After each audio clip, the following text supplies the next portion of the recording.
Quasi 7 milioni e mezzo, per la precisione 7 milioni 393.190 euro, cifre che si trasformano in ossigeno per chi sta rischiando da tempo di soffocare.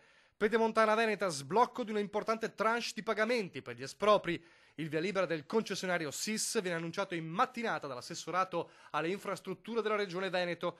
Obiettivo 64 soggetti privati, per lo più aziende di 20 comuni interessati dalla maxi opera, tra Trevigiano e Vicentino. È una suddivisione in base alle esigenze che vede i maggiori rimborsi nei comuni di Montebelluna, l'unico a superare il milione, Villorba e Povegliano, seguiti da quelli iberici di Montecchio Maggiore, Breganze e Malo. È una prima risposta importante che dà ovviamente un'accelerata ai lavori per la realizzazione di questa importante opera, un'opera fondamentale che come ovviamente la Regione stiamo portando avanti. Il criterio di priorità è quello della data di definizione e stipula dell'accordo bonario con la singola ditta, favorendo ovviamente gli accordi più vecchi, se inoltre intervenuti con il pagamento di 14 casi specifici dove l'esproprio interessa edifici residenziali e la liquidazione dell'indennità è necessaria per il privato espropriato per la ricostruzione dell'immobile in un altro sito.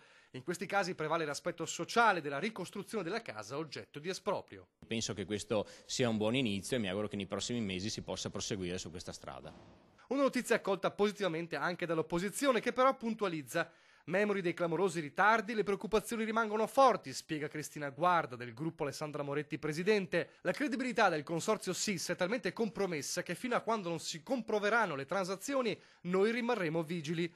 C'è inoltre, continua, un grave punto interrogativo su quanto potrà accadere a metà maggio, quando scadrà un'altra procedura legata agli espropri della primavera 2012. Se entro metà maggio la SIS non salderà questi espropri, si potrà parlare di occupazione illecita dei terreni ed è prevedibile una serie di cause giudiziarie.